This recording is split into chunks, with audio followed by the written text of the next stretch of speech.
Then allow me to continue.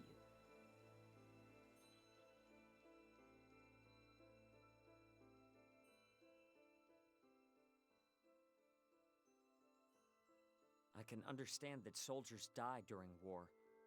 However, according to your story, Professor, Amlet the traitor went out of his way to kill one of the Empire's grand generals. Why did he go to such lengths? There's a reason behind his actions, as well as why this grave was built as the traders had requested. It could all be seen through the actions of the princess after she had witnessed him kill the Grand General.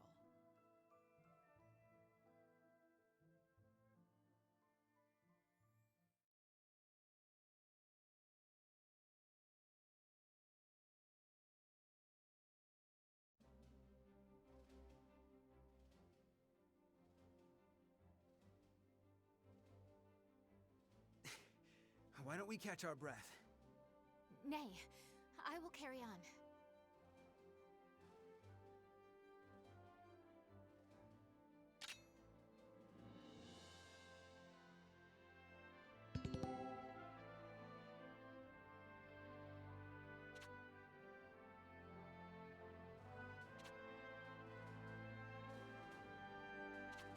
Commencing operation!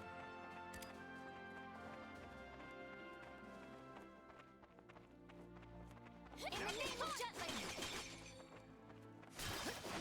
Not good!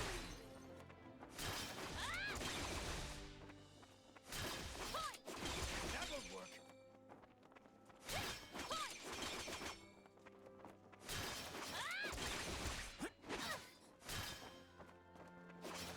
Oh no! That won't work!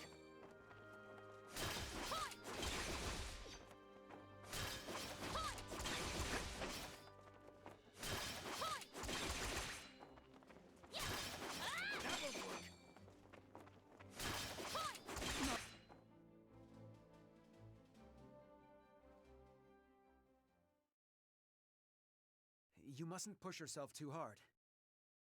Our next operation approaches. I must prove myself by then. During our first mission, I was not but a burden.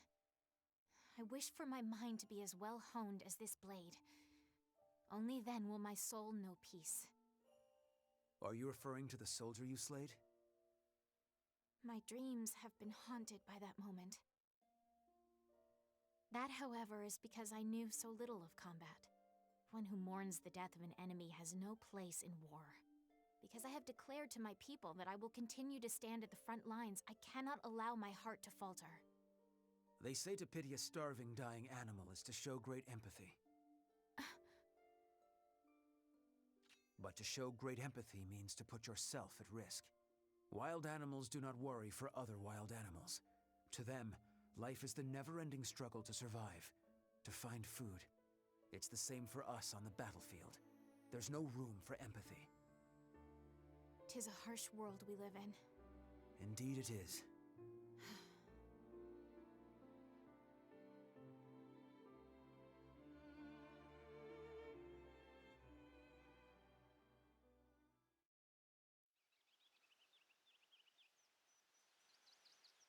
From the palace terrace, everything looks black and white.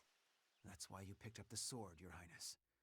Because you have a responsibility, both as a citizen and as royalty. Just so. I wouldn't want you to lose your emotional investment in all this.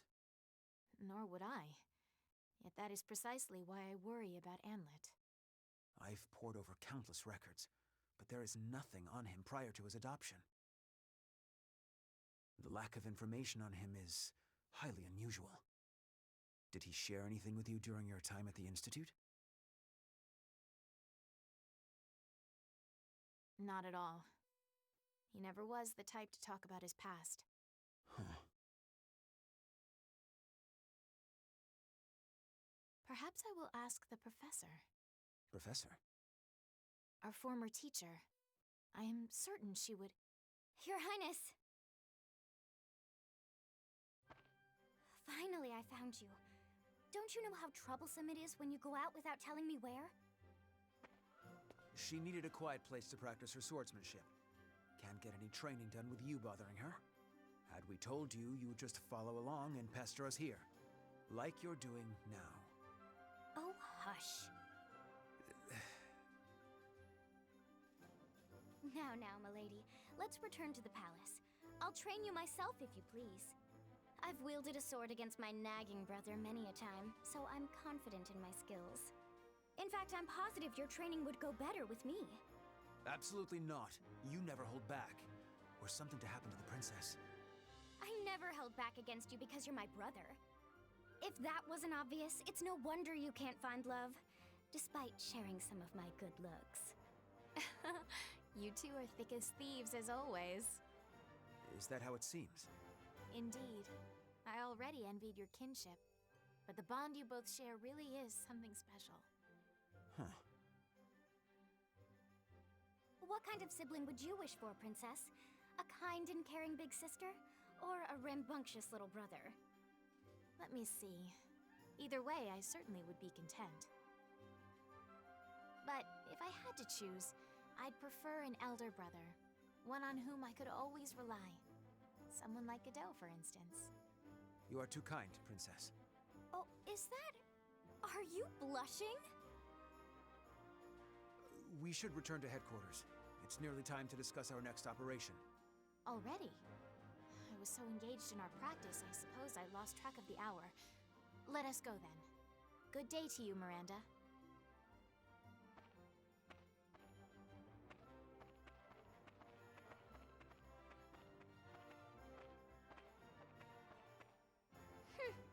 Guess my big brother's got a soft spot after all.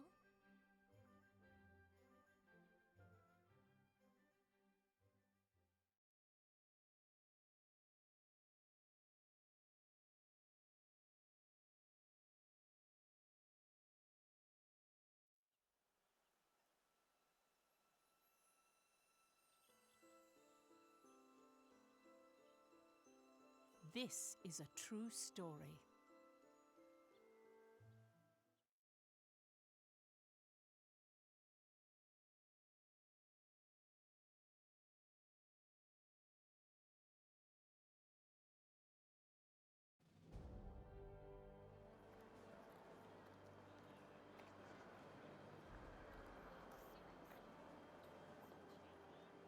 Even the young individuals who would later be branded as traitors each had a place to call their home.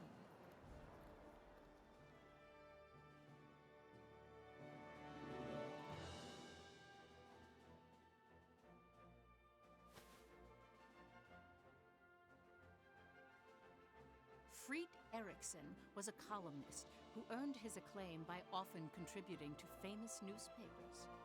His provocative pieces stimulated patriotism in people and led the citizenry of Jutland toward jingoistic tendencies.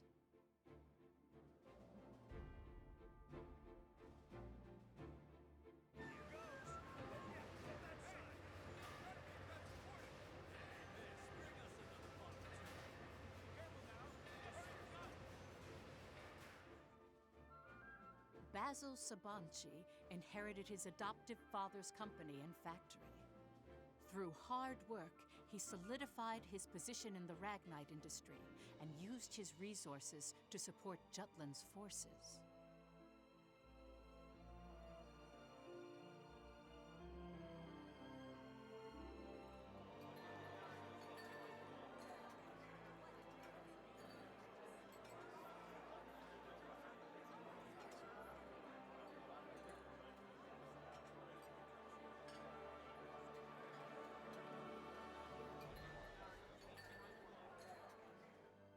Violet Sand was in military intelligence, although no detailed records of her remain. She had infiltrated and gathered intel on not only the Ruzi Empire, but various other world powers all by herself. The facts surrounding her only came to light in recent years due to more in-depth investigation and research techniques.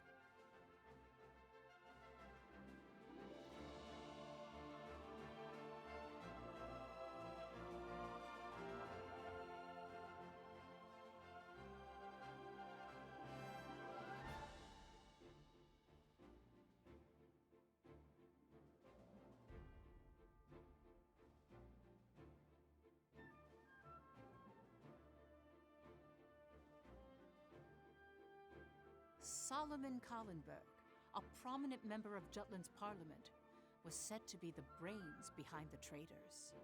A capable and elegant man from an affluent family, his reputation was renowned in political and social circles.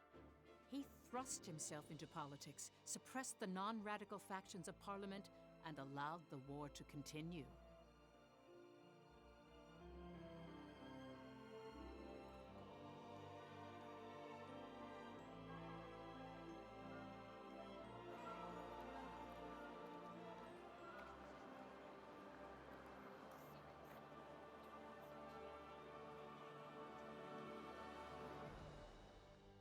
Amlet Gronkir's facade is well documented through his victorious achievements during the war.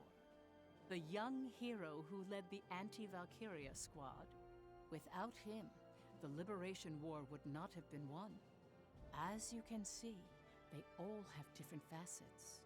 Knowing each one will bring us closer to the truth behind the traitors.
Nice.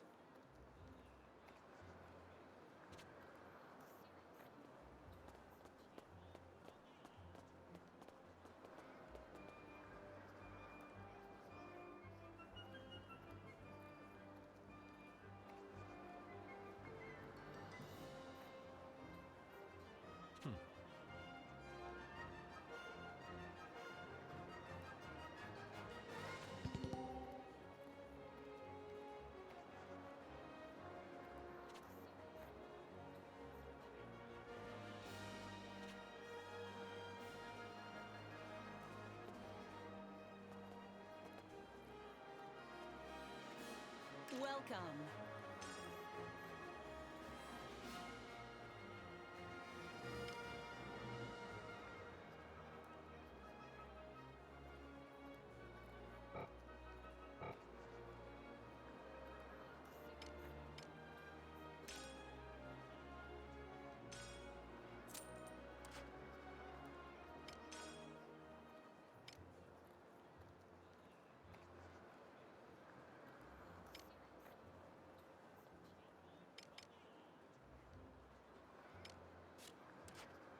Have a good one.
Come on in.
Come back anytime.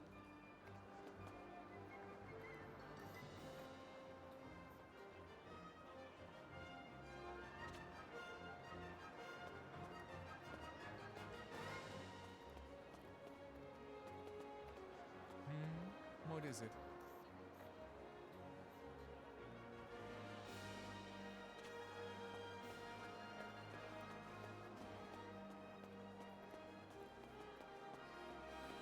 Yeah.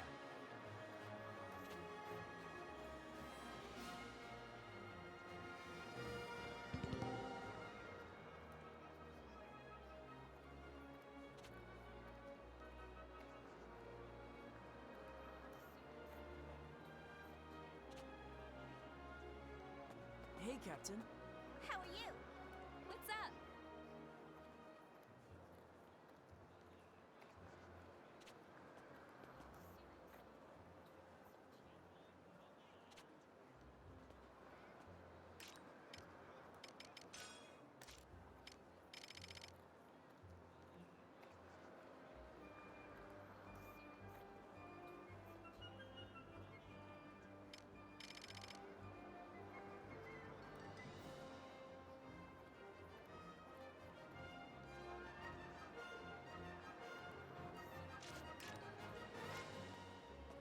Good day to you.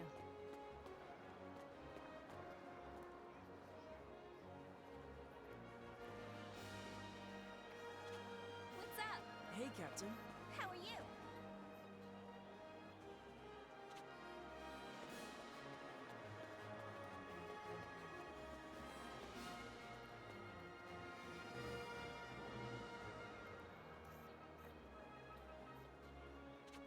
Nice.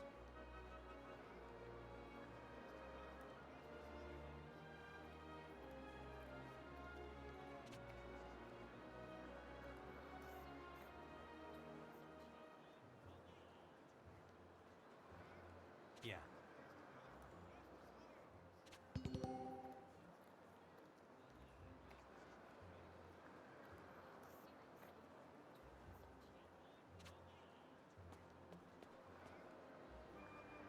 Welcome.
Come again.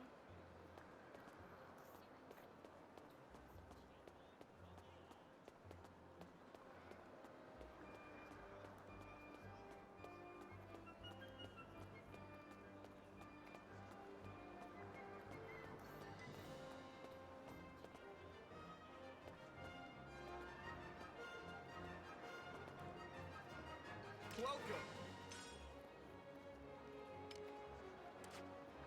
Come again.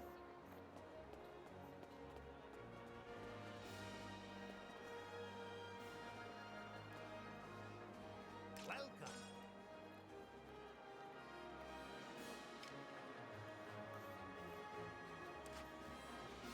Come back soon.